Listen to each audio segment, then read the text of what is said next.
for the feedback. I will quickly go through some points to note so we all have a seamless webinar experience today.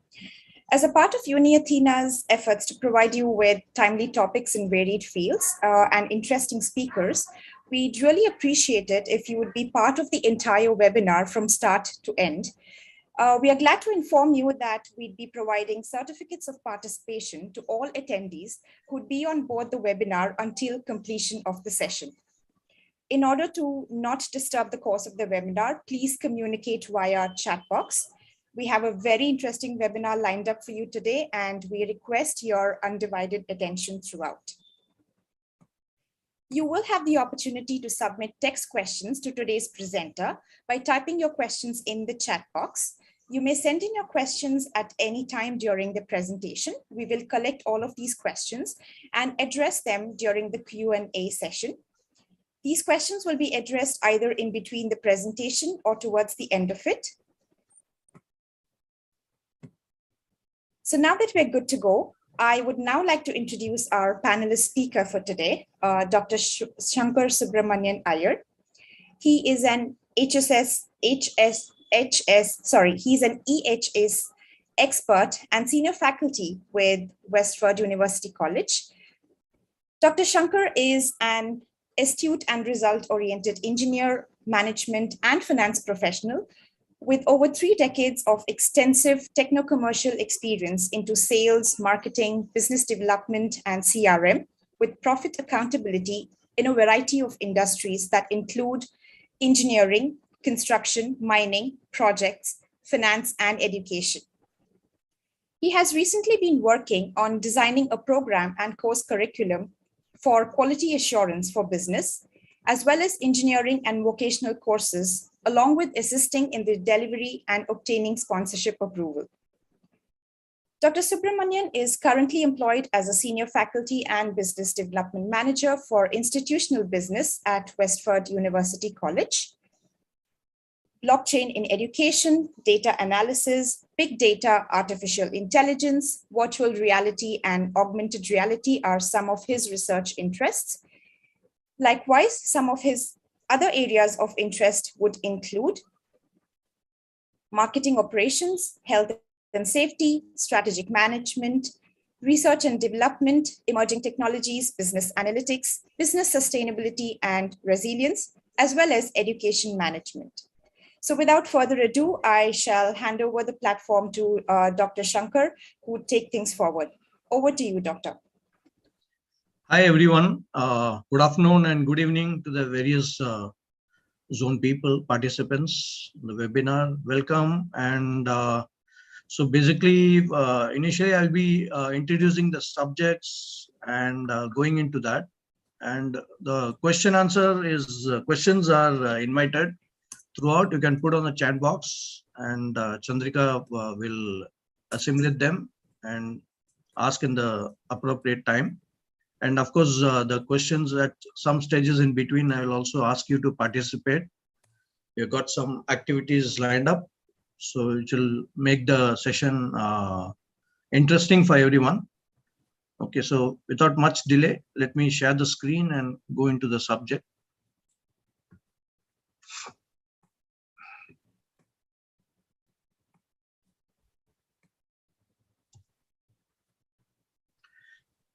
So basically, the webinar is going to look at the various aspects of environmental health and safety.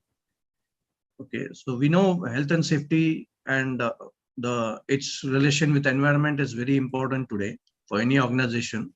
So be it big or small and across the globe.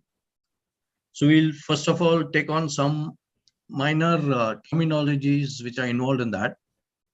So we look at what is accident. We need to understand what's incident, what is miss, what is hazard, what is the regulation, and what is the policy, and what are the risk assessment.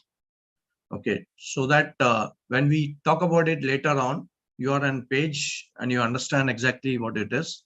And of course, you will be requiring it for your academics and also in your professional life if you are in environmental and health and safety. So accident is unplanned event that could result in a injury or a ill health of the person, or it could cause damage to property or material or even to life of a person involved in this. So it is prima facie important that accidents don't happen and they are prevented. So accidents keeps happening everywhere because of neglect of, and also probably unawareness, and we are not anticipating it. So that's one of the few things which leads to accident. The second thing is the incident. Incident is an unplanned, undesired event that can adversely affect the completion of a task. So what happens is the incident is something which can lead to accident later. So even at the incident said, we should look at it in that perspective. For example, let's say someone is on top of a roof repairing something, and he slips and falls. Okay, so that's an accident. So accident has happened, so it can lead to a major crisis in the way the loss of life can happen, or the person can break his back, or it can be a major injury to the person. So all this is an accident. Now suppose the person on the top of a roof is he sees that his belt has got untangled, and immediately notices it and rectifies it. So that's an incident which would have led to an accident if he is not rectified it. So that's an incident for you. Example. Okay. A near miss is an accident, as an incident that could have resulted in the accident later on. So it is like, let's say you are walking in the shop floor, and a forklift just passes by, and you are just about to slip, and somehow you are able to balance yourself, and the forklift passes you. So that's a near miss. So it could have led to an incident, and it could have been an accident. So even a near miss is very important to note and to be reported and to be analyzed. Okay. So these are the various terminologies which happen for a person involved in health and safety to come across. Then the other one is a hazard. A hazard is the potential of a substance, activity, or process to cause harm. A risk is the likelihood of a substance, activity, or a process to cause harm. So hazard is of many types. So you have got a fire hazard. You can have a chemical hazard. You can have an electric hazard. So that's the word which goes with the hazard. Then the next one is a Safety Regulation Act and various acts which are assimilated. So safety regulations are the strongest form of official advice that employers must follow, and they are legally enforceable. So you have various safety regulations which are in place. Generally, the parent organization is Health and Safety Executive, which was set up in 1974 in UK, and that's set up the safety regulations, and most of the organizations and countries and committees safety involved in safety follow this. So we will be covering this much. Then we're looking at a health and safety policy, which could be at the organization level, could be at the country level, or could be in the regional level. So it sets up the general approach to health and safety. It explains how you as an employer will manage health and safety in your business, and how the employee should behave, and how a visitor should behave. So that's what is written in a policy. Then risk assessment is a term used to describe the overall process or method where you identify the hazards, the risk factors that have potential to cause harm, and analyze and evaluate the risk associated with that. So you look at risk analysis, risk evaluation. So that goes into a risk assessment. So we'll look at all these terms and go into the final details of it in the webinar. Okay. So next is, we know accidents cost money. So direct or indirect. So like you've seen the picture there, someone falling from a height. So due to unfortunate circumstances or a scenario, he slips and falls. So what happens is a lot of suffering for one. The person involved undergoes pain, stress, then the loss of earning for the family, for the person, personal loss for the family. Then the company who is involved in this as a accident, where the accident has occurred, has to compensate, have to foot the accident bills, the hospital bills for the employee. Then a lot of legality follows. So could be a legal case of compensation and all that. So which is quite avoidable and should be avoidable by everyone. And then obviously because of loss of time and the employer not been there, so lead to performance will get low, efficiencies go low, and general morale of the staff also decreases. So leading to inefficiency in the working at the workplace. So as I said, all these should be understood. The awareness is very much required by everyone in this business, in the workplace, and it should be spread across to everyone. So everyone is aware of what is the consequences, what is the accident, and how it should be avoided, and things like that. So we'll see further when we take on the subject. So if you're involved in health and safety, generally look at safety, health and safety signboards like this. So which talks about particular hazards. So it'll warn you about what is the hazard in that area. Like a health hazard could be due to toxicity, which shows there. So you're basically so told that in this place there is chemicals stored. So you should be aware of the chemicals. So probably if you're going and touching anything, you better wear gloves. Or if there is any leakage or any toxicity in the air, you should immediately report. Things like that is what we are expected to do. And a flame or a fire hazard happens when you're in the vicinity of flammable material. So it shows clearly that in case you're storing oil or barrels of furnace oil or anything like that, or chemicals, flammable chemicals, will show hazard sign like this. So keep away from the region, and of course don't be aware of not lighting anything nearby, or smoking is not allowed, or things like that. And then you have the exclamation mark, which talks about the irritations which can happen to the skin of the person in that nearby vicinity. Then when you have gas cylinders stored under pressure, so that is shown, right? You have restaurants, you have even in factories, gas cylinders, oxygen cylinders being stored and used. So the areas are segregated and people are not allowed nearby. And that's the sign which you have. Corrosion, skin corrosions, which can happen, eye damage, everything is a corrosion sign. Then you have a exploding chemical or exploding bomb sign. Then flame over circles, the oxidizers, like oxygen cylinders, for example, is shown like this. And aquatic toxicity is in the environment, and skull and crossbones are shown for acute toxicity, fatal, or even leading to loss of life.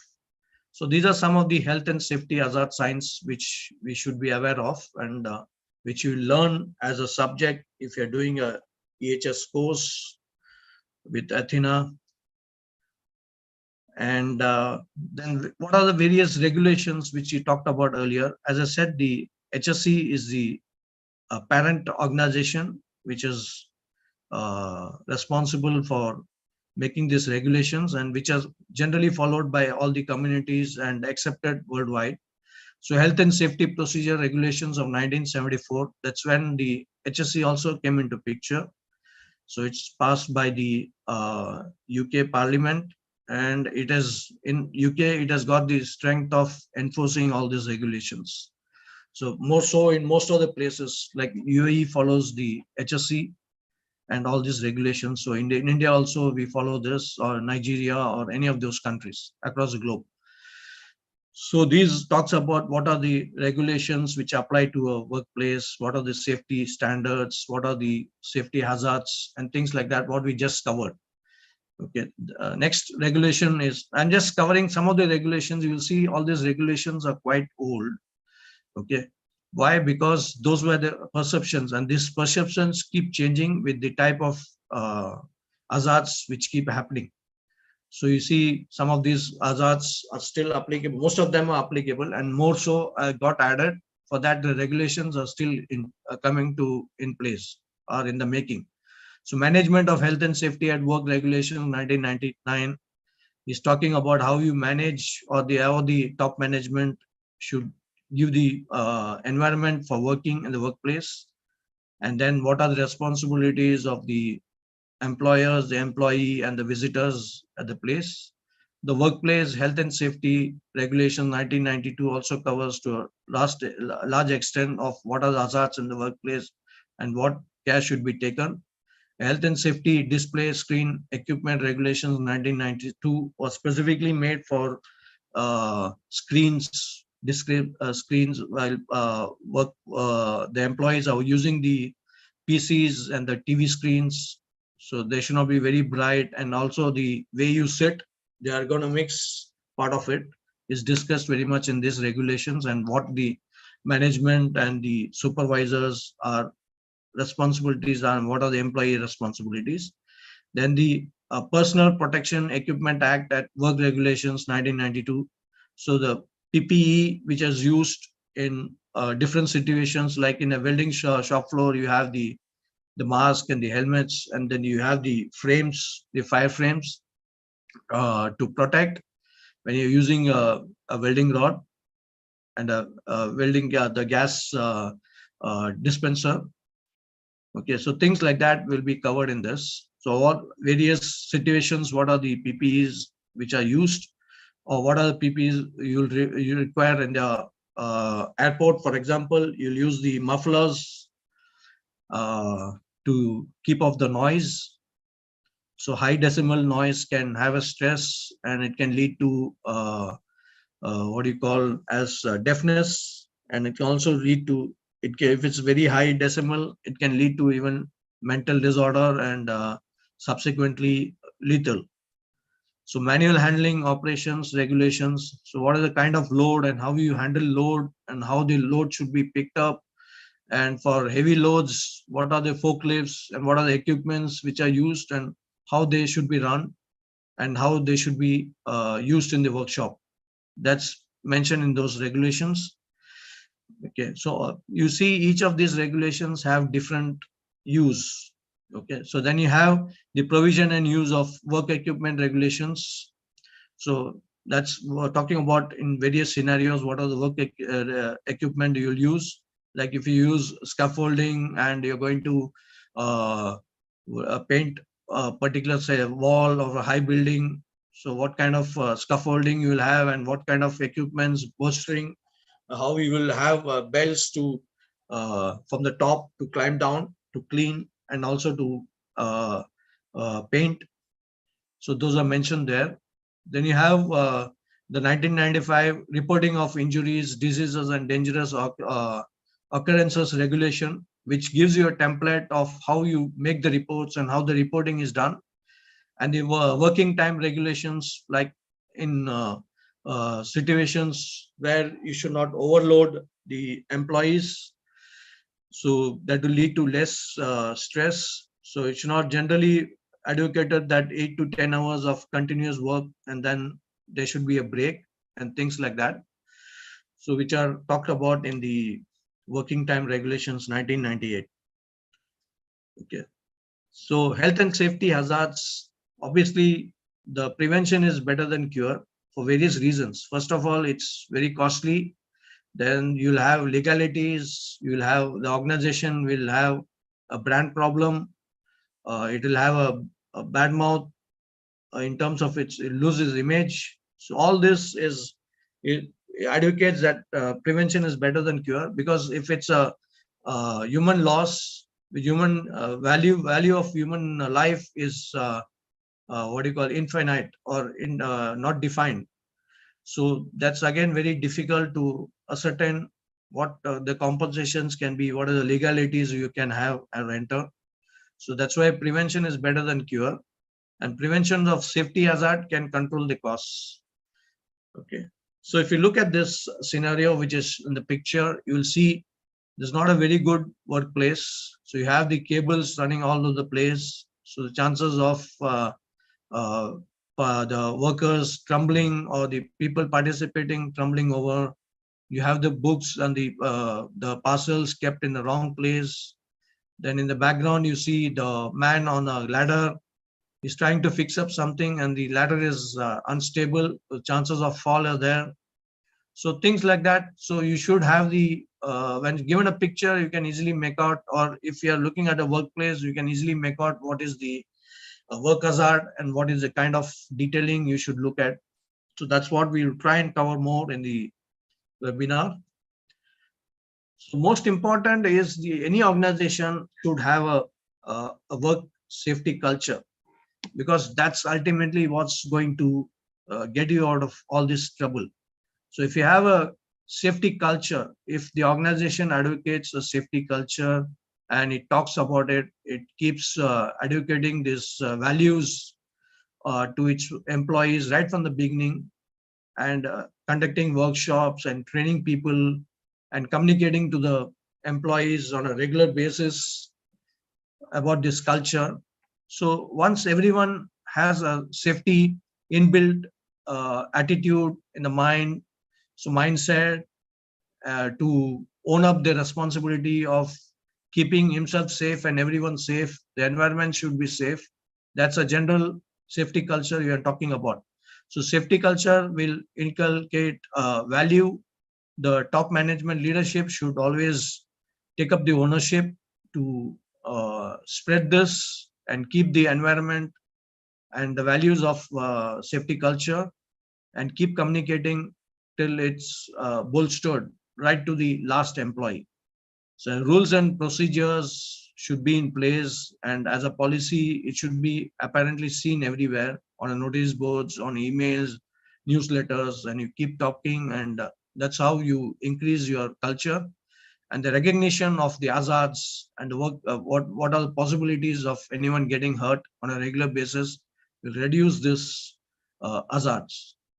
And self-verification, so whether it is as per what is the standards and whether things are in the right place is what will help. So if you look at the definition part of it, the safety culture of an organization is a product of individual and group values, attitudes of everyone, the perceptions of the people, the competencies and the skill sets of the people, and the patterns of behavior that determine the commitment to and the style and proficiency of an organization's health and safety management. So that says everything, as I explained to you earlier.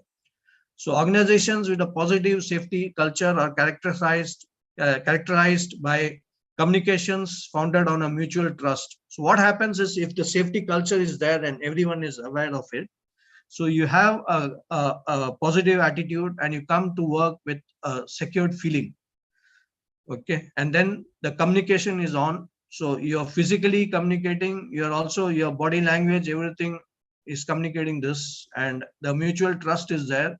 So you know each and every employee in the organization is going to take care of this aspect, and will definitely look at all the aspects and not endanger himself or any of the employees. And it's going to be shared perceptions of the importance of safety, and by confidence of the in the efficacy of preventive measures. So that's the safety culture for you. So workplace EHS activities for you. Generally what happens is, you're looking at the safety communication system with the employees, which is should be on almost on a daily basis. So like it should be in the proper places. You have the notices put up, and then you have regular workshops. You keep updating the regulations and the what do you call, the regulations and the policies of the company in terms of safety. And it can be on a almost on a daily basis. You have talks, discussions with the various employees and the employees and peers discussing this. And that's the culture you foster for the organization. System for assuring employee compliance with the safe work practices. So the system should be in place and the compliance should be adhered to, because you generally have everything in place. But suppose the company is giving you the apparatus, the equipments, but the employee is not using some of these for various reasons. Could be a mindset, or he's careless or ignorant, or he doesn't care much. So all this is employee compliance. So it should be, discouraged by the peers. So the peers should tell him that this is not done. You need to be careful, because any loss of life is not only the employee life, a colleague is lost. So which demoralizes the whole workforce, and it's a personal loss from the family. So just imagine what the children and wife or the spouse will go through when something this happens, and the company is also in a dilemma, because the treatments are on, the compensations have to be paid, legality is there. You need to answer to various government agencies for what's gone wrong, and it becomes a difficult situation for everyone. So, and the morale of the whole team goes down, and then it affects the output of months to come. So that's why it's avoidable there. So scheduled inspections, evaluation system should be taken care of by all the employees together in teams, or could be in terms of activities. So accident investigation should be a continuous procedure and a continuous endeavor. Procedures for correcting unsafe air unhealthy conditions. So if you notice anything, it should be rectified immediately and brought to the notice of the supervisor and the manager, and it should be rectified. Safety and health training and instructions, and very important to keep records of accidents, misses, reporting, and near misses, incidents, as I explained to you earlier, because a build-up of all these will show exactly how the company is going to go forward in terms of building up a culture, a safety culture. So you have many types of workplace hazards. Some of them we will try and look at it here. It can be an electrical shock. So you have in the industries we use high voltage situations. So exposure to any of these, we can lead to a death, or it can lead to a incapacity of limbs and things like that. So electrical shocks are a common hazard which should be avoided. Falling objects, so you don't keep the things in a proper place, or they're not secured. So possibly something falls on someone's head, so which can be avoided. So all this is checked on a regular basis. These are some of the common workplace hazards which happen, and people should be aware of it. Chemical substances should be safely stored, and exposure to this should be avoided, or it should be very limited to the people who are using PPEs, that is protection equipments like gloves or gumboots or masks or things like that. Slippery floors should have signboards put up immediately, because even a slip can be lead to a dangerous fall. Someone can fall and break his backbone. Things have happened like this, so it's all avoidable. Unsecured items should be secured immediately. Furnace areas exposed to high temperatures, so we should keep a distance from there. And also, if someone is exposed, they should be wearing the proper outer covering clothes to take on the heat. And the proper PPEs should be provided for by the employer, and the employee should implement using it.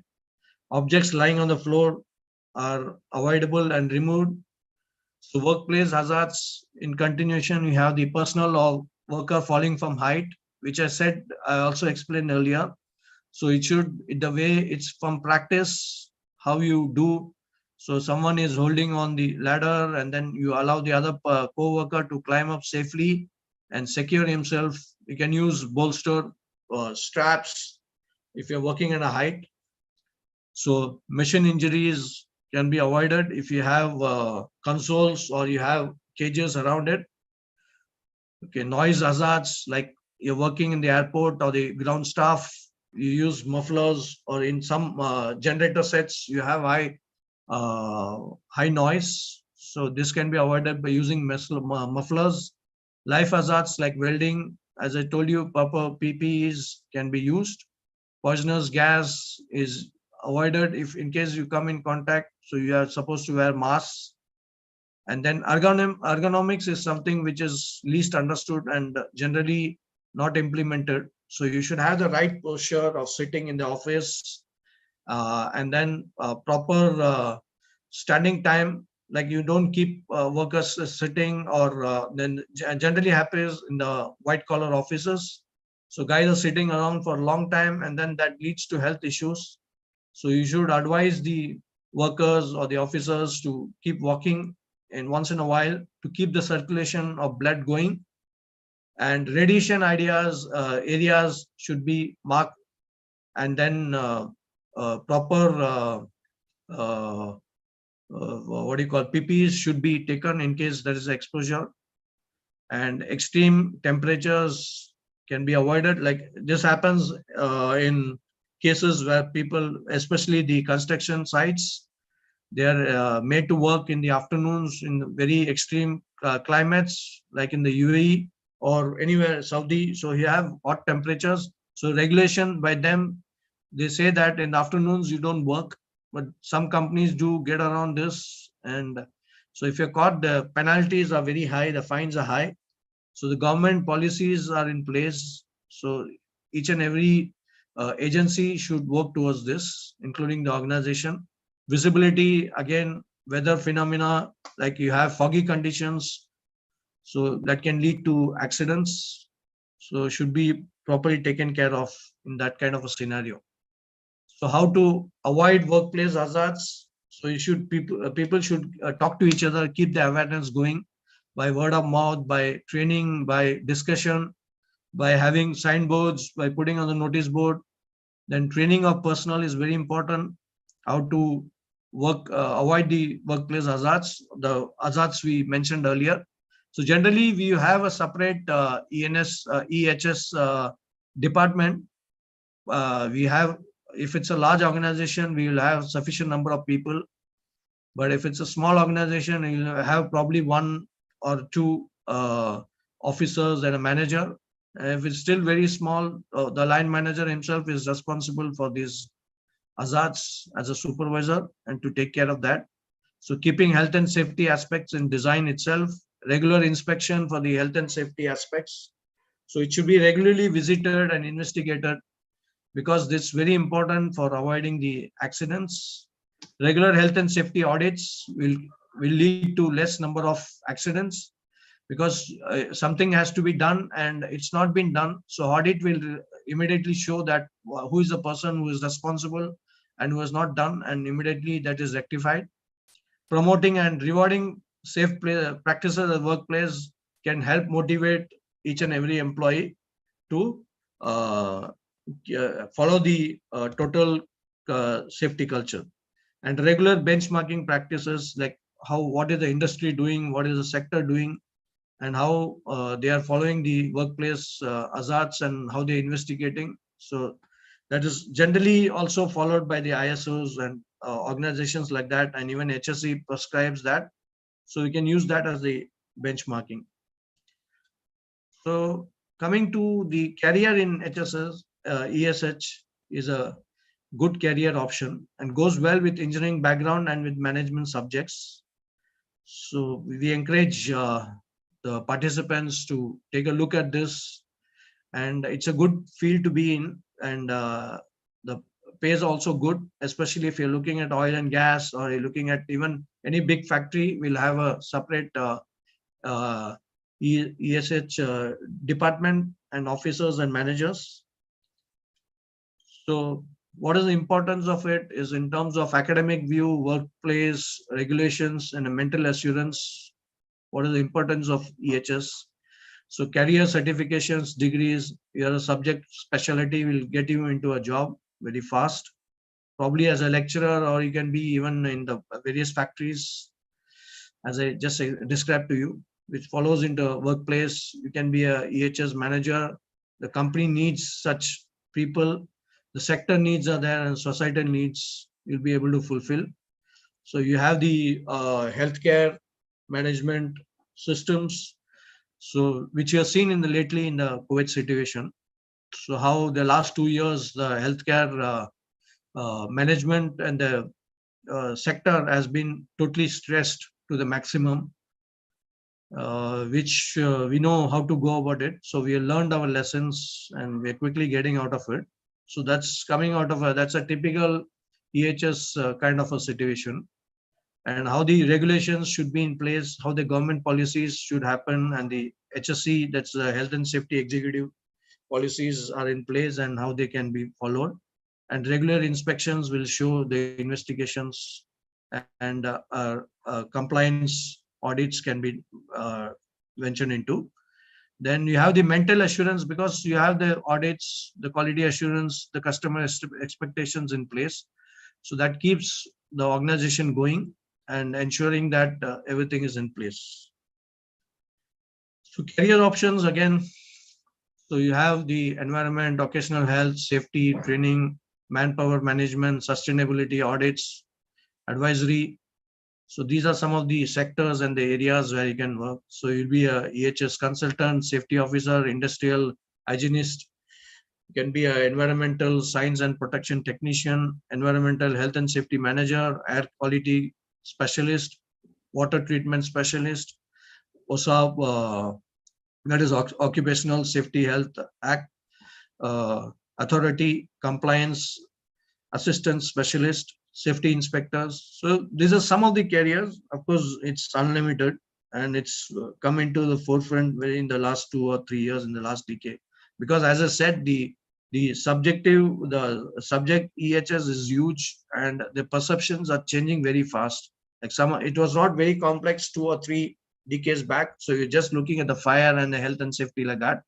But now you have many more reasons. So you have chemical, biological warfare going on, war zones, you have terrorist attacks. All this is ESH kind of a situation to be controlled with.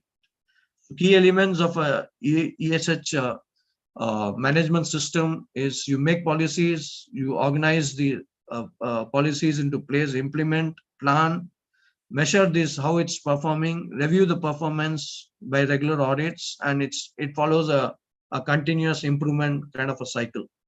So that's how organizations improve. So there's nothing continuous improvement, because nothing is perfect, and then everything can be improved. So that's the Japanese concept of Kaizen, which can easily be applied in this kind of situation. So what you do is, generally we need to identify the hazards.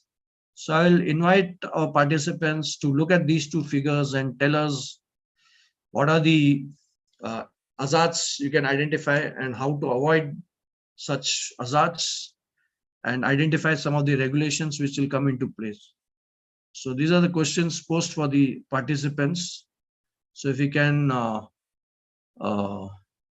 take your take on this, we'll pause here for some time for discussion and probably your feedback or something you can. So I think Chandrika can moderate it.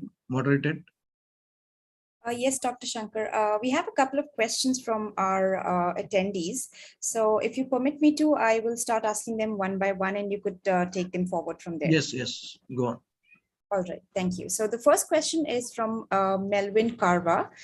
He says, the enforcement of these safety regulations has been an age-old problem.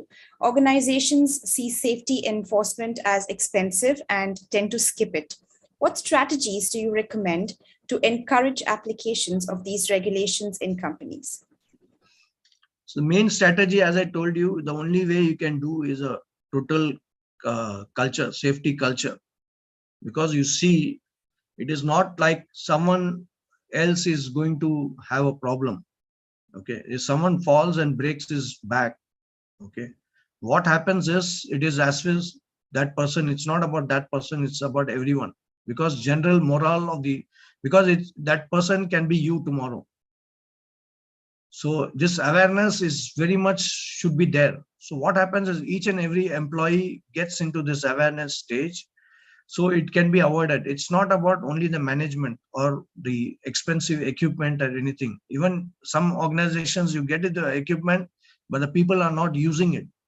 So it works both ways. So ultimately it comes to the awareness, it comes to the cultural background or the culture, the environment in which you're working.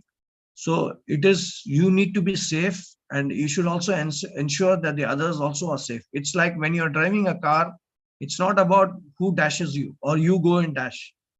Okay, so if you are driving and you are safe, obviously you are ensuring that you are not a danger to anyone else. And at the same time, you also try and avoid others hitting you.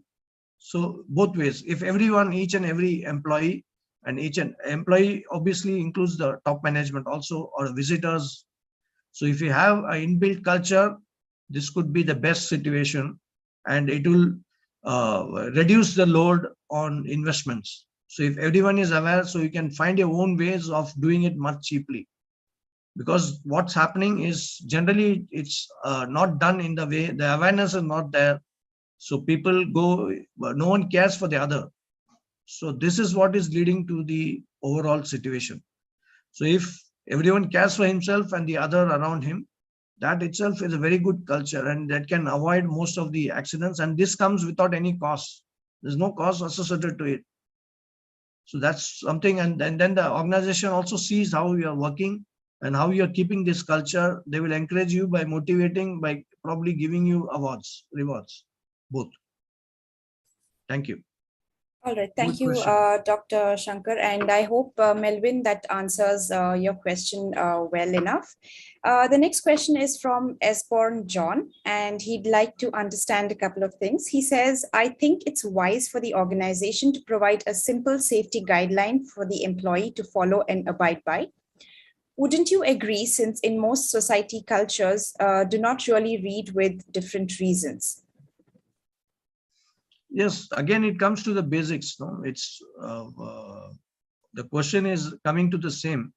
Whether it's society or it's at home or in organization, you should ensure that you are not a cause of creating danger, and at the same time also look around what are the dangers available or what is leading to danger, so you can make the others aware of it. Once each and every person is aware of his surrounding, and then it multiplies. No, if it's like one person and is looking at 10 different people, that's your span of attention you have. So generally a man's attention is 6 to 7 people. So if you look at your co-workers, so you are looking at them and they are looking at you, so you can discuss and avoid a lot of situations where it's going to hurt anyone. Because as I said, one person hurt, it's not about that. It's not that my neighbor is got hurt. It's because it can be easily you. So it's a general culture, and it's an attitude and the mindset of each and every employee which will carry you through. All right. Thank you for that, Dr. Shankar. And I hope, John, your question is answered as well with that information. The next question is from Malik Conte. He'd like to understand and seek explanation on the value of safety culture. The value of safety culture, as I said, is huge. One is from individual level, you are very secured, your morale is very high. See, if I tell you, if you're going into that mall and probably yesterday there was some firing on or a bomb set up there, so you're going to think 10 times before going there. Okay. Whereas if you see it's a situation where nothing has happened there for long times and it's very safe, so you're secured. So your morale is high and your full attention is on the things you want to do at the workplace. So you're not looking all around and saying, oh my God, something is going to fall on your head. So if you're going with that itself, it's a bad phenomena, basically. So this happens only with the total culture again. So that's why I'm saying organization needs to have this culture in place. And if you look at a very good company, let's say if you're looking at Tata's, for example, in India, or if you're looking at Diva, or in Nigeria, if you're looking at the Nigerian oil and gas, situation, you'll see these companies are really bolstered with the best of the policy, best of the equipment. That's one thing. But each and every employee is trained and very, very meticulously looking at what is going to cause danger at his workplace. So when you have that, the morale is very high for the whole team. And also automatically you are very secure when you go to job. And your attention is not anywhere else but on the performance, and then your efficiency is very high. So automatically the organization is benefiting, and this benefit will ultimately come to the employee again in terms of rewards and the promotions and everything. So the value of safety is very high, because the value, human value is infinite. If anyone dies, it's just can't be explained, because you look at the children and the spouse, what suffering they undergo, and what suffering happens to the relatives and the friends is, it can't be explained. It's phenomenal. I mean, it's too high for a cost. So all this can be avoided. So that itself is the value you're adding. So that's infinite according to me. All right. Thank you, Dr. Shankar. And Malik, I hope that answers your question as well. In the meantime, we have an answer for your current slide from Emmanuel. He says the lady heading towards a pit and not looking is one of the hazards that he has managed to identify, and would like your take on that. Adding Yes, to that. that's correct. That's correct. All right. One of the hazards is right. Yes. All right, great. And Emmanuel also has a question. He says, to ensure zero fatality target at workplace and encourage safety culture, why is safety handbook not issued or to employees on their date of employment? It is generally advocated, and it is generally known that the organizations give a handbook, because these days you have soft copies and it's available on the website itself. So the employee is told, the HR department informs the employee that this is available here and you can go through this thing. And it's a more elaborate company, so they have training specially for that. So you're well aware of getting the handbook. It depends on the size of the company and what kind of situation it is. If it's a big company, you will have like 50 employees and more, you'll have a handbook, and then that's as per the government regulations and act. And it will be online as well as offline. So it will be available with HR, and then if it is a separate EHS department, they will have it, and it's first introduced the first day to any employee who is joining there. That's a must. And I do agree. I hope that each and every company follows it. All right. We sure do hope that as well, Dr. Shankar. Thank you so much. The next question is from Theen So. He says, some experts said that PPE is the last line of EHS. I would like to know your opinion upon it.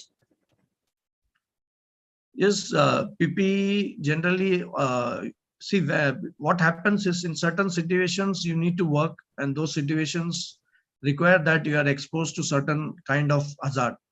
So to get away from that, you are using a PPE, and that's the PPE should be well taken care of, because if you're using a wrong PPE, it's not going to work and ward off the hazard. So if a proper PPE designed for this purpose, it will take care of it, and it will lead to a very important aspect is the work efficiency, because nothing will go wrong in the process. The employee is safe, and then the legalities and all other things are avoided. All right, great. Thank you for that, Dr. Shankar. We have another answer coming from Lawrence for your current PPT on screen. He says all workers on site are without helmet and open to fall hazards. That is the hazard that he's identifying here. Yes, very good, very good. That's the first thing you should have noticed. Very good. Right.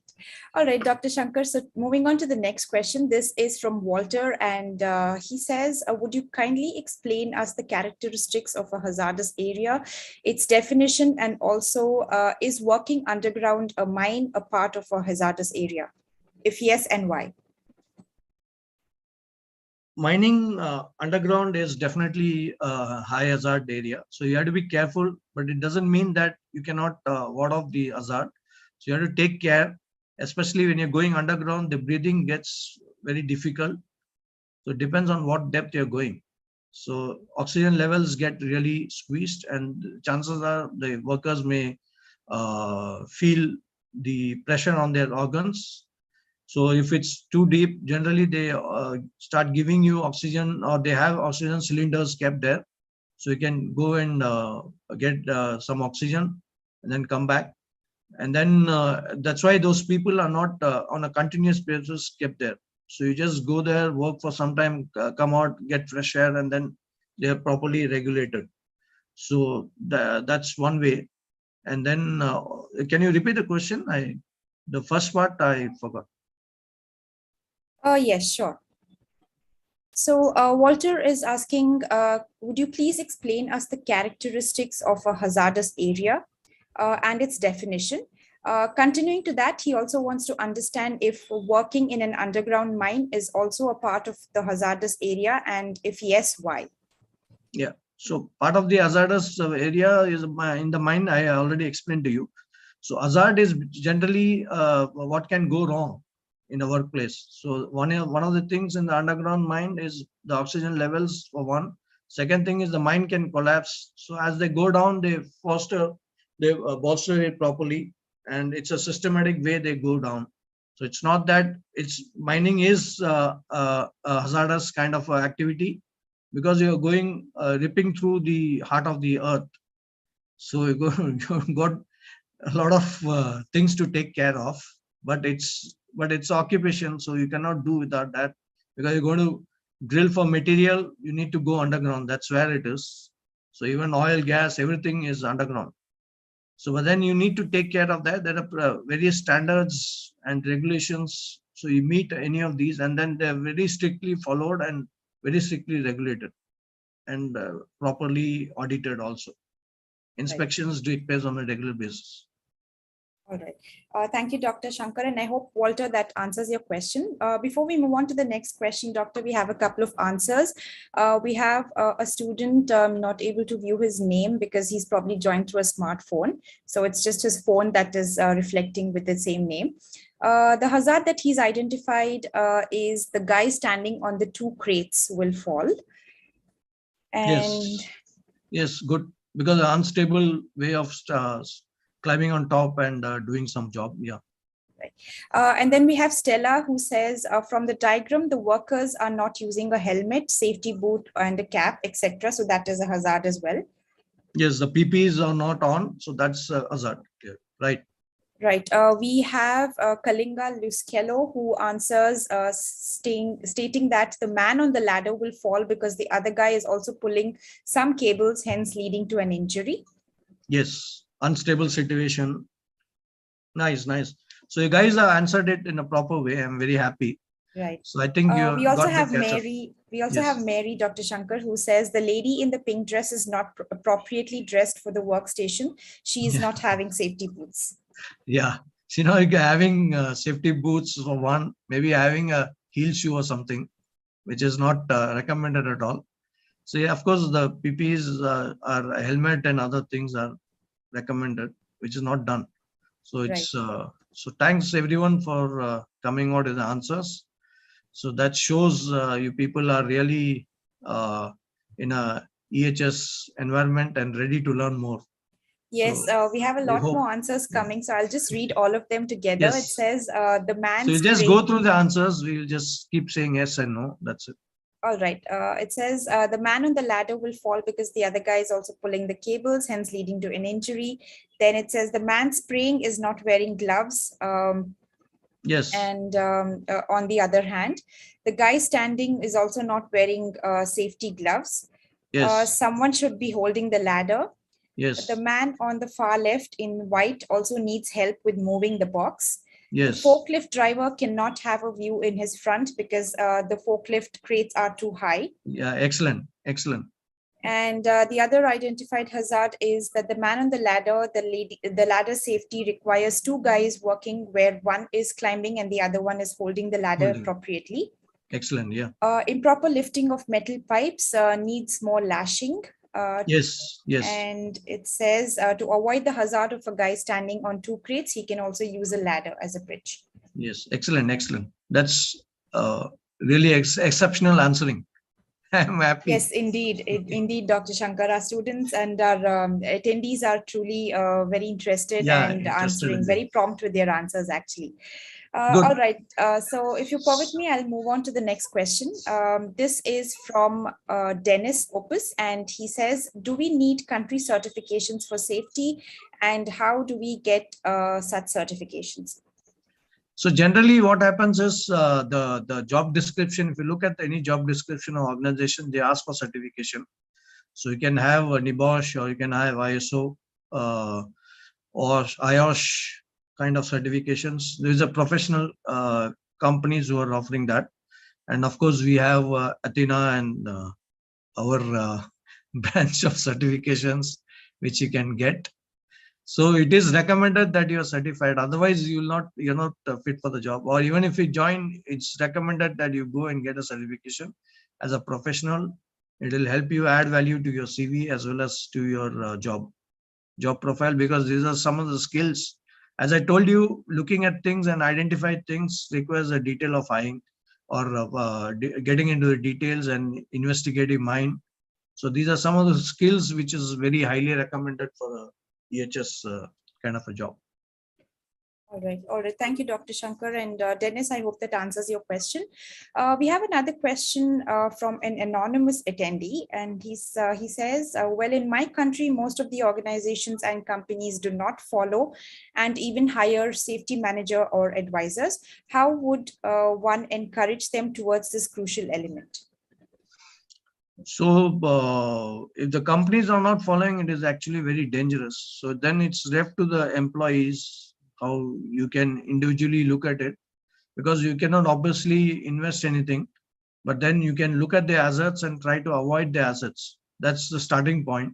So once you start doing it, the culture, the word spreads, and then you'll see automatically the management and the supervisors also see that you are taking so much care, and probably that will change the mindset of the management and the organization itself. Because as I said, a loss of life is anyone's life is same. It is an employee or a manager or anyone, because what the family undergoes and what kind of emotional turmoil the people undergo is can't be described. It is really sad. So that's the eye opener. So if people are looking at each other's and the surrounding safety, you can start with that, and then slowly that culture will spread, and hopefully that's how your organization will get hold of it, and then it can go to the community, and then it can go to the nation. That's one of the ways of carrying. It's really unfortunate if that's not existing in your country. I do understand some of the lesser developing countries it happens. So then you can start from home. That's a nice way forward. All right. Thank you, Dr. Shankar. The next question is from Carlo, and he asks, what techniques do you find most effective for training employees on new safety protocols in a workplace setup?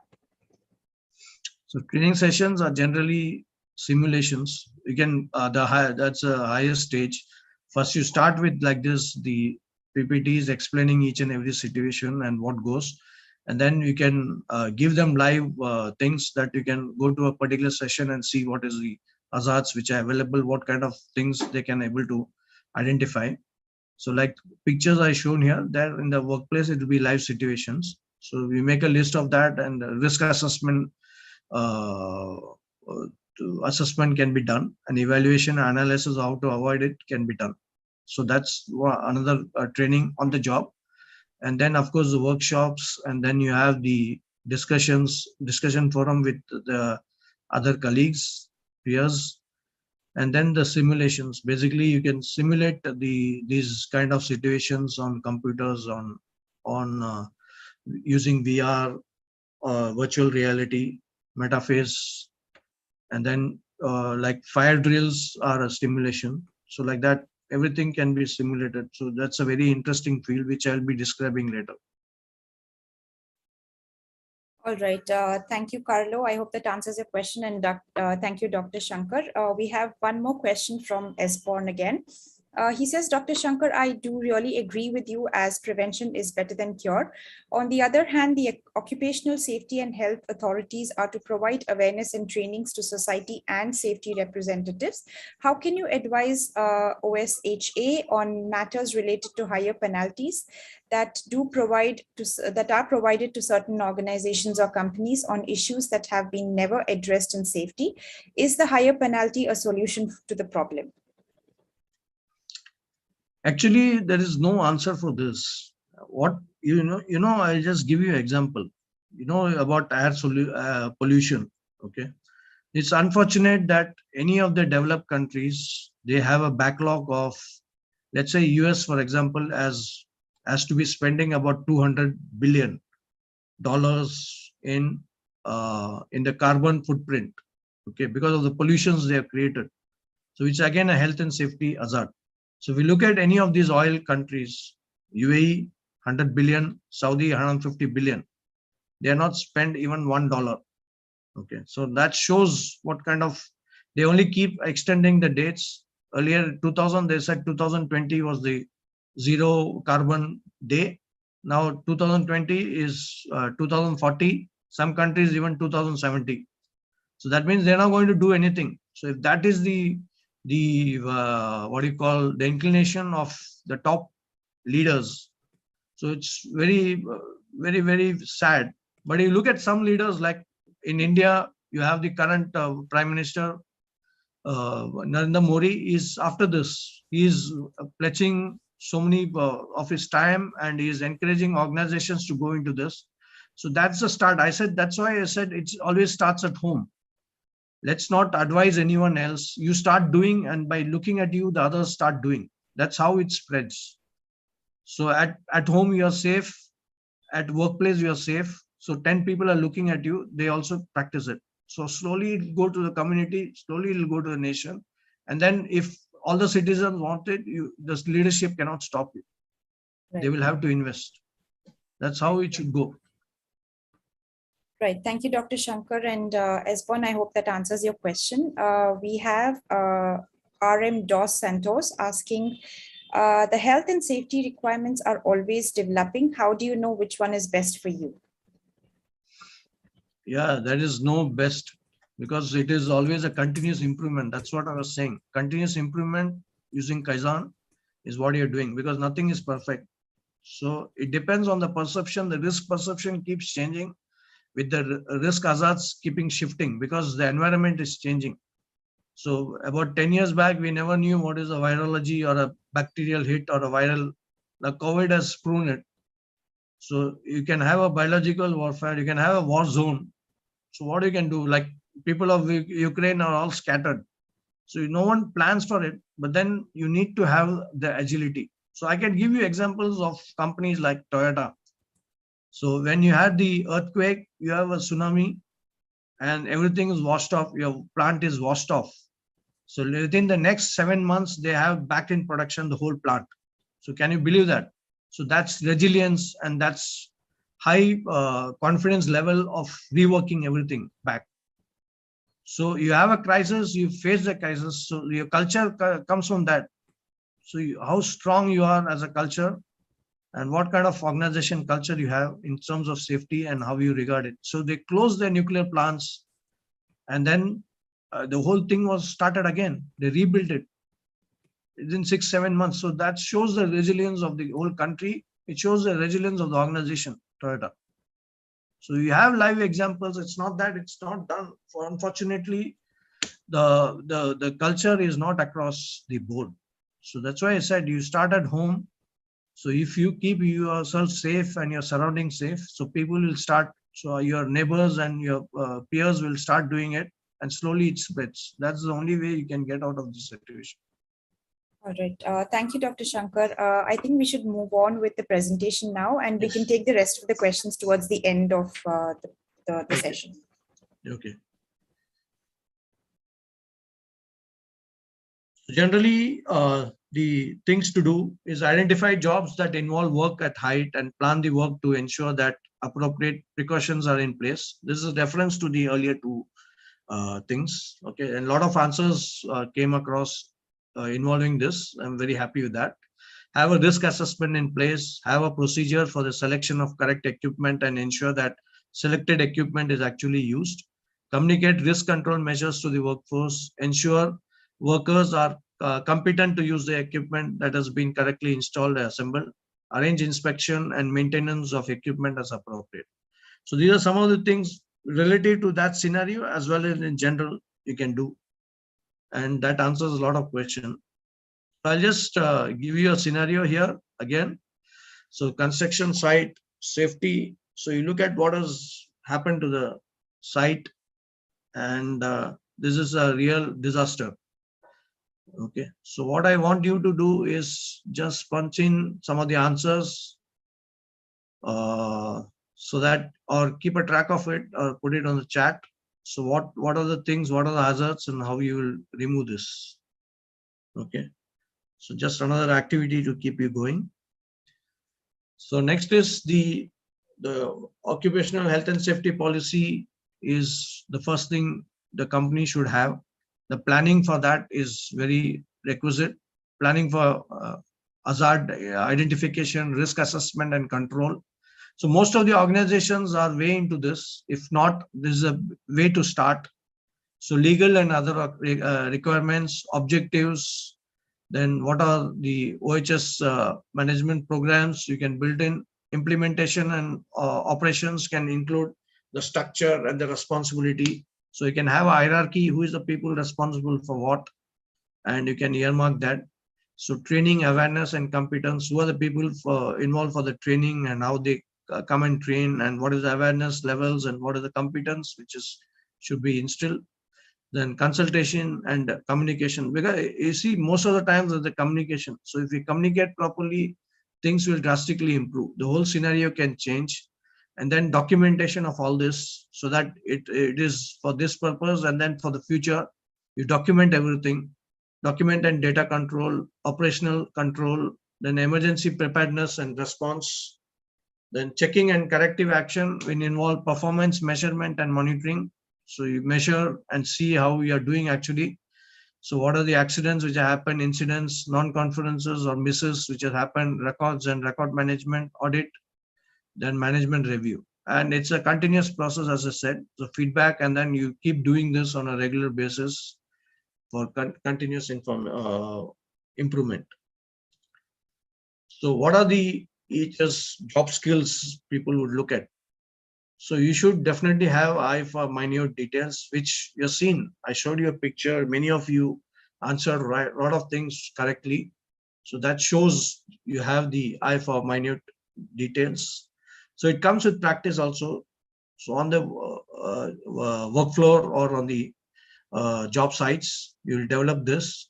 Ability to identify the hazards, get to the root cause, what is leading to this.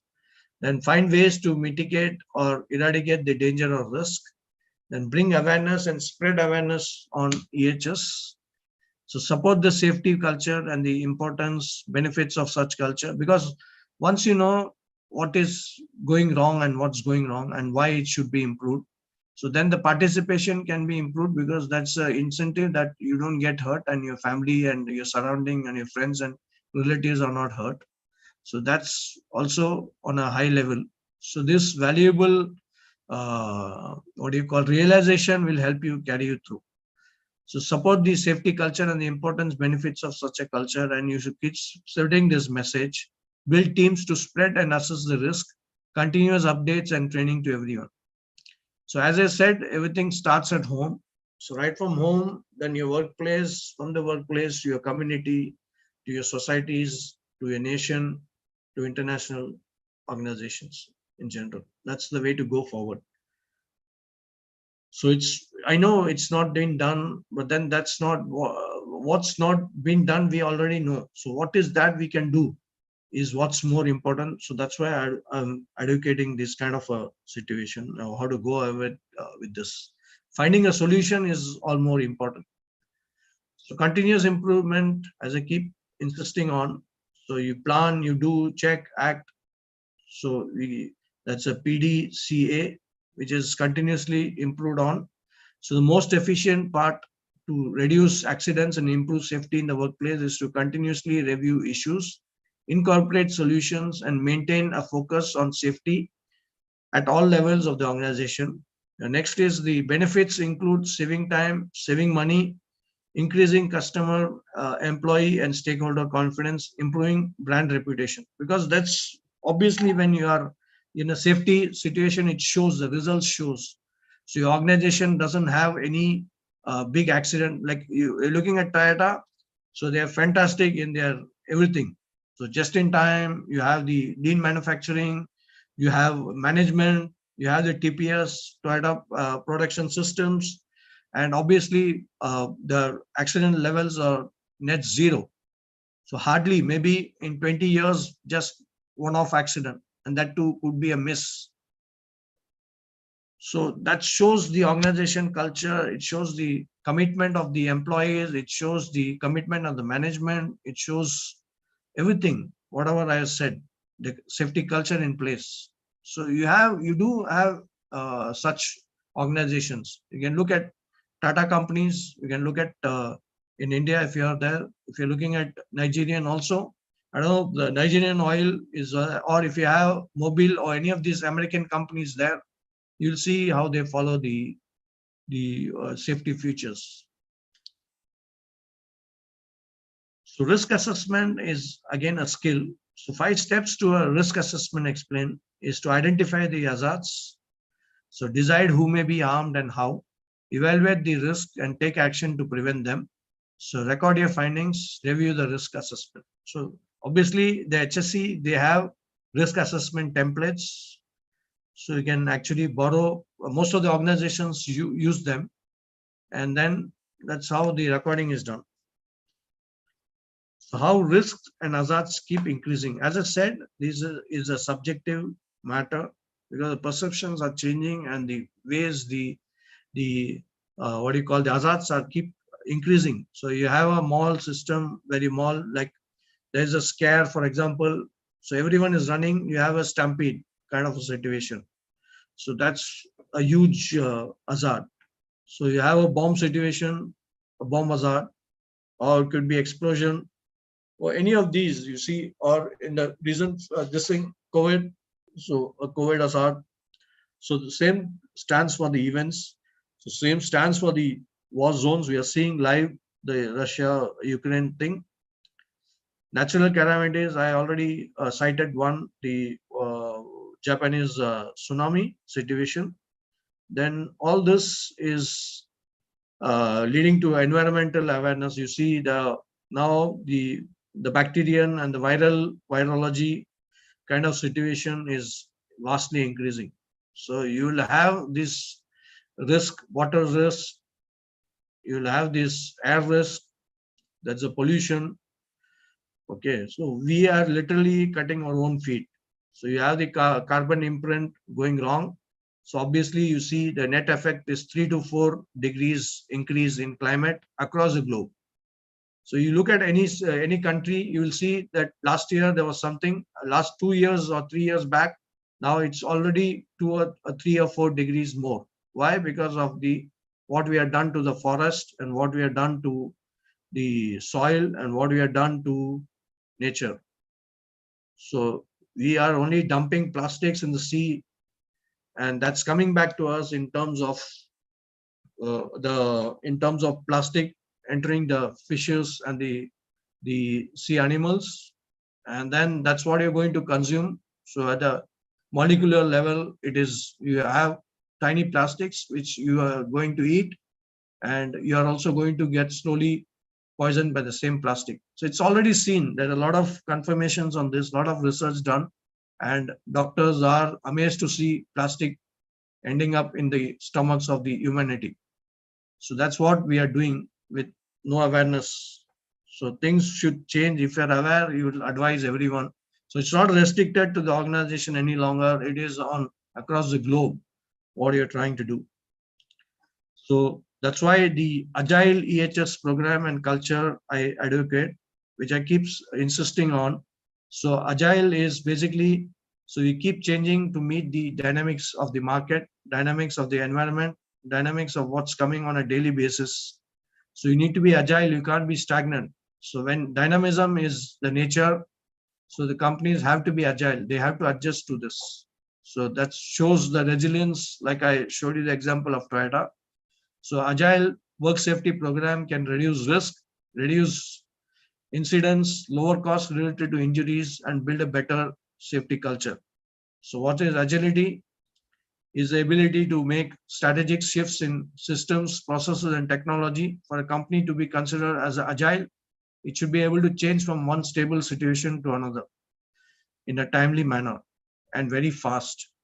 So that's agile. So you have a not only the organizations need to be agile, and should have the proper culture, safety culture to survive. So as I said, the benchmarking and standardization is important. I've shown you the case of Toyota. So standardizing the processes reduces confusion and non-compliance, but having a rigid safety system can produce undesired effects such as complacency and heightened risk. So it is better to have an agile EHS culture. So depending on the situation, you got to change. So you can't have a rigid, solid safety system always. So benchmarking is to some extent advisable, but you need to be ready to change also. So important organizations and certifications, I already said, NIBOSH, HSC, IOSH, ISO. We have many other certifications, European, American, also Indian. So which our staff will be able to advise you at Athena. So what is the total safety culture, which I talked enough on? So objectives are safety as a way of life, creating ownership. That's the way of for the management, and also for each and every individual to create ownership of this safety culture. Infrastructure is necessary to build up, like you have had the technology, like for looking at the stimulations. So the current emerging technologies is AI, VR, I will help you. Machine learning can help you stimulate the systems. Then safety as a personal value, safety leaders, committees, safety pyramids. Then you have the hazard recognition and control, near miss reporting on a daily basis or on a continuous basis, layered safety interaction, okay, internal responsibility system. This is what builds up this culture. Everyone takes his responsibility. Whether you're responsible or not, you should assume the responsibility and own it. That the culture will be in place. Communication is a very important part of this culture and a positive safety culture.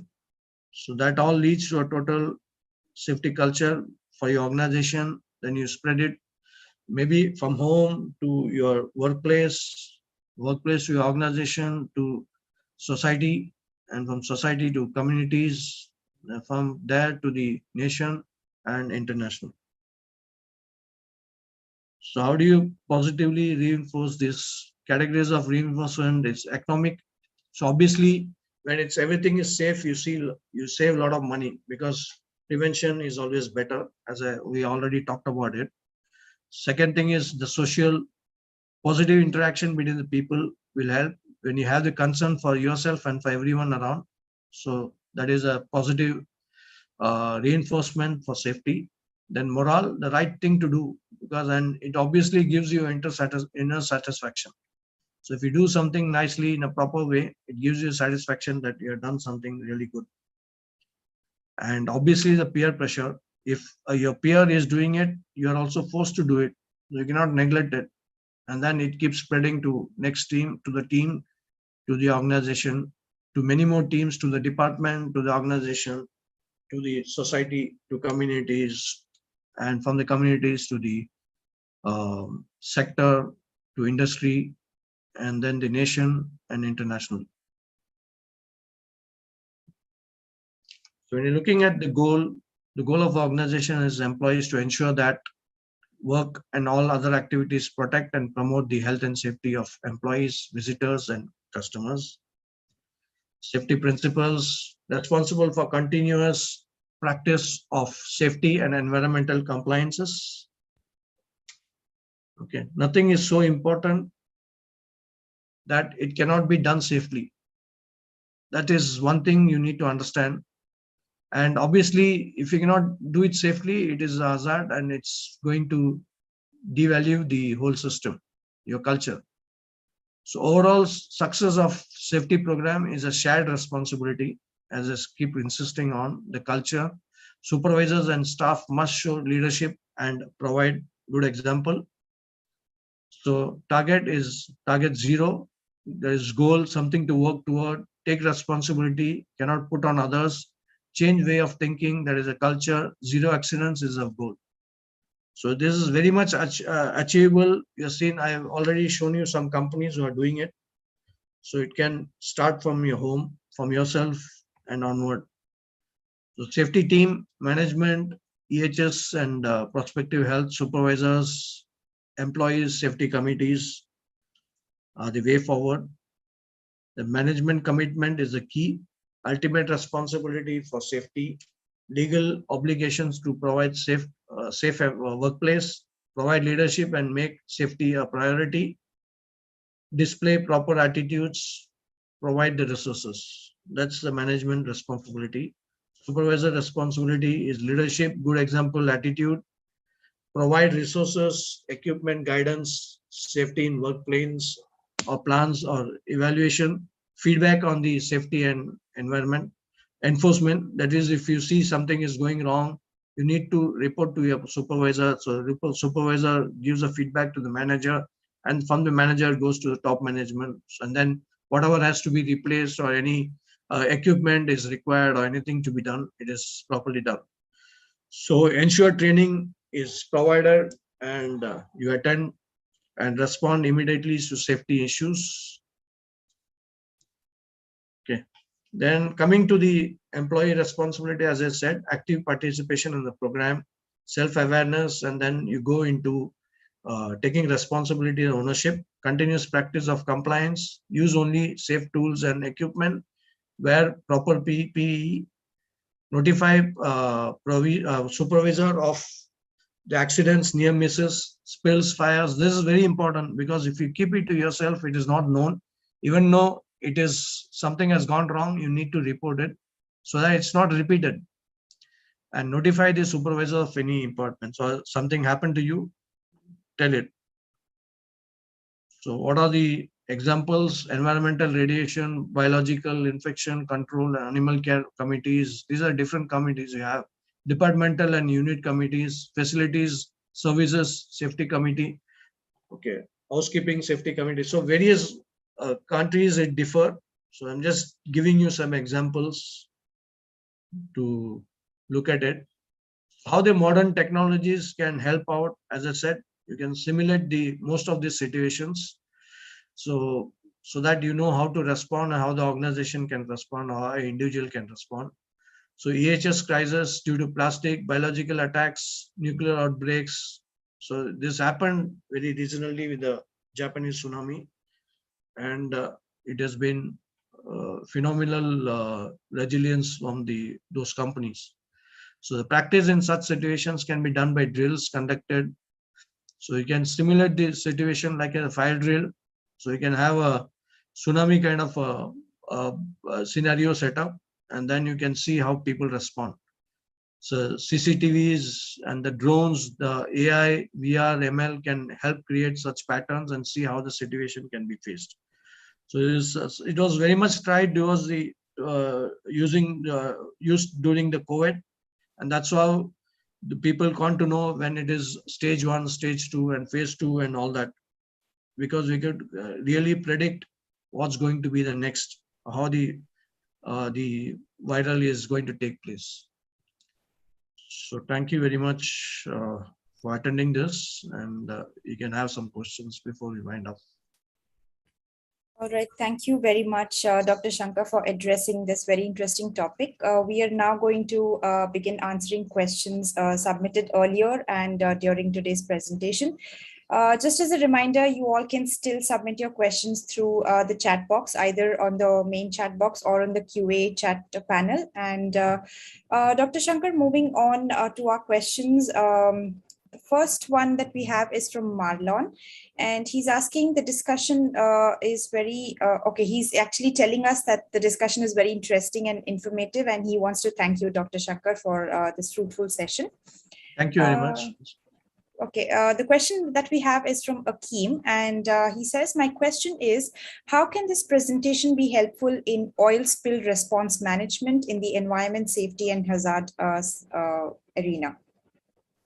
So each and everything what we covered is applicable to any industry, and more than so with the oil and gas.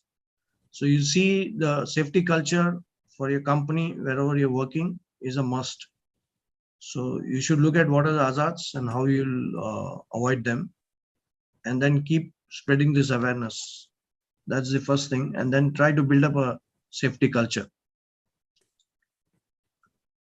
All right. Thank you, Dr. Shankar. Akeem, I hope that answers your question.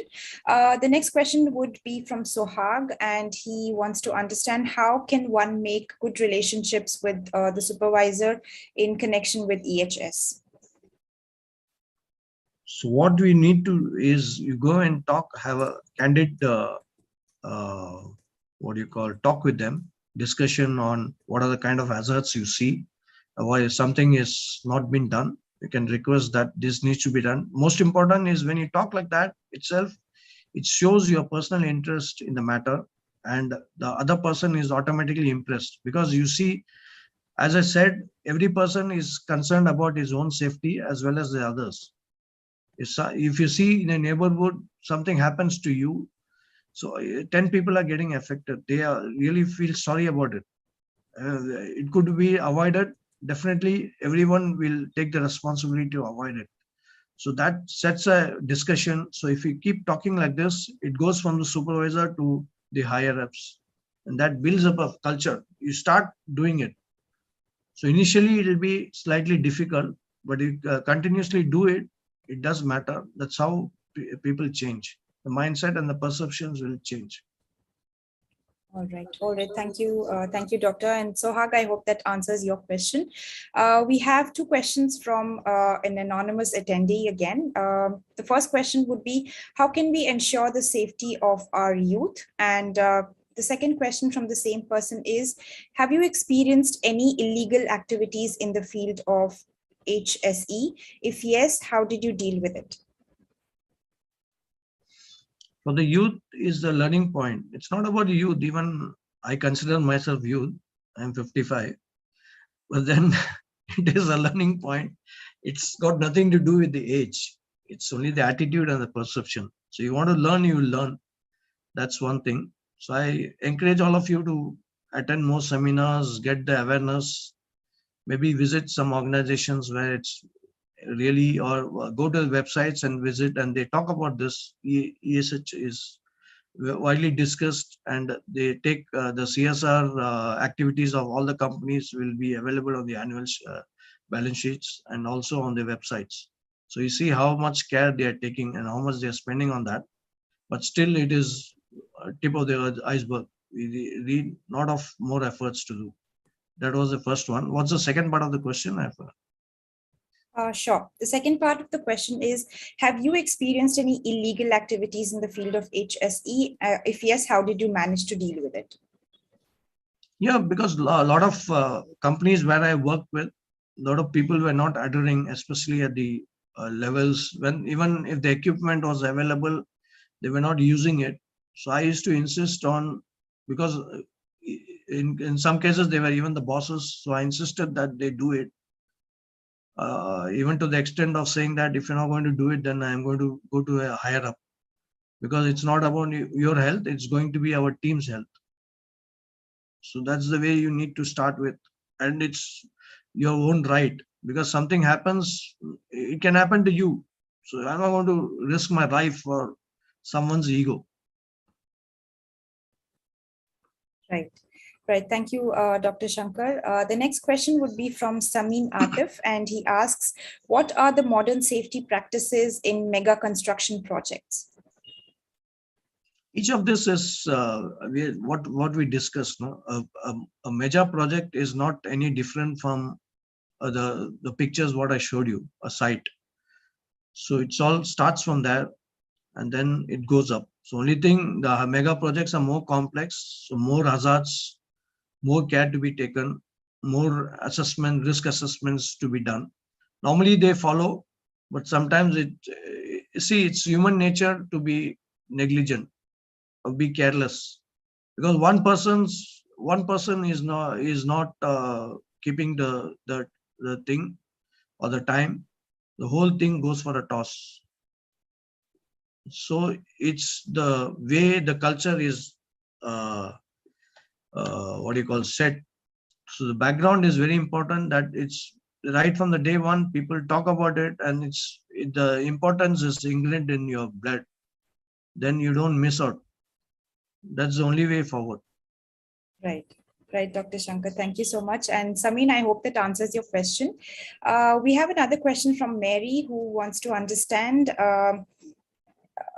what advice can you give to an organization with just no culture at all, making it very difficult for reporting on safety incidents? So you start, that's what exactly, that makes it more interesting. So I keep repeating, charity starts at home. So safety starts from your place, from your home, then from your immediate environment. So you and your colleagues start implementing it. At least you can talk about it and spread the awareness and keep the things which are you're able to do something about it. Please do. So certain equipments can be used in a particular way. Use the proper PPEs if available, or certain things you can, if it's cheap, you can arrange for yourself. I'm not asking you to make major investments. Okay, but then the spread of this awareness will keep going up, and it spreads. It's like a stone in creating a ripple in your environment, and it spreads wide. So once you are everyone starts talking about it, your management will get involved slowly. So it's a reverse psychosis basically. So you start implementing from the bottom, it goes to the top, and they will obviously, because if it's going to improve their brand and the reputation they're going to have, and it will show, obviously they will get interested, and that's the way to carry forward. All right. Thank you, Dr. Shankar. Mary, I hope that answers your question. Dr. Shankar, we have some extraordinary, heartwarming, and valuable feedback coming from our students. We have Rahul, who says it's a great session.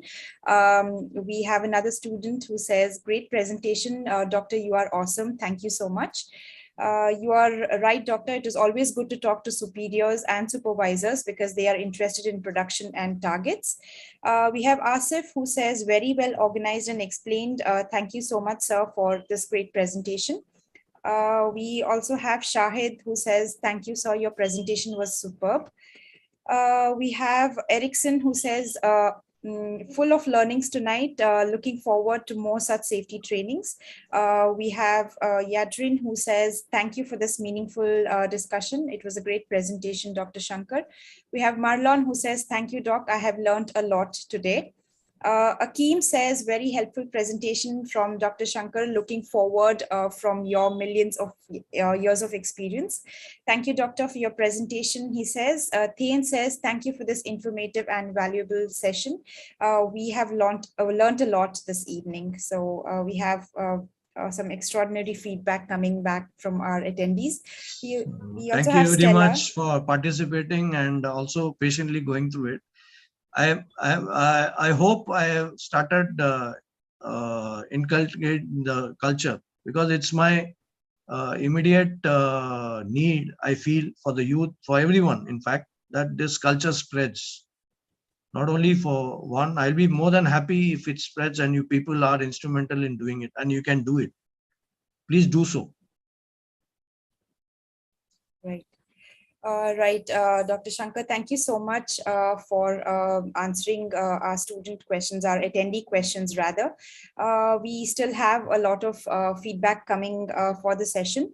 So before we wind up, I want to profusely thank you, Dr. Shankar, and everyone for attending today's webinar. We truly appreciate your being with us today, and we certainly encourage you to connect with us on social media. And for those of you who are looking to opt for short courses or postgraduate programs on EHS, we offer them at UniAthena. So please visit our website for further details on the same. And on behalf of UniAthena and our presenters, I would like to thank Dr. Shankar for providing us with his valuable inputs on EHS. I'm sure all of us have a lot of takeaways from today's session. We've looked at topics on safety regulations, we've looked at health and safety hazards, we've looked at risk assessment, we've looked at the positive safety culture and how one can inculcate them. We've also learned very importantly that with EHS, it is not a one size fits all. We will have to modify depending on the organizational culture, the people, and what the company is involved in. And it is always about continuous feedback and improvement and Kaizen, of course. Agile EHS program and culture are some of the enriching topics that Dr. Shankar has touched upon today. So on behalf of UniAthena and all of our presenters, I thank Dr. Shankar once again and all of you for joining us today. And I hope you have a great rest of the day. And thank you so much for all your overwhelming and heartwarming feedback. So thank you very much, everyone. And thank you, Chandrika, for moderating it. Okay, so see you guys. Bye-bye. All right, thank you everyone. All of you will be receiving your participation certificates for today. You will be receiving an email on the same email that you have registered for the webinar with, and you can provide your full name and other details as called for, post which your certificates will be emailed across to you in due time. Thank you so much for attending, and we shall now end the webinar.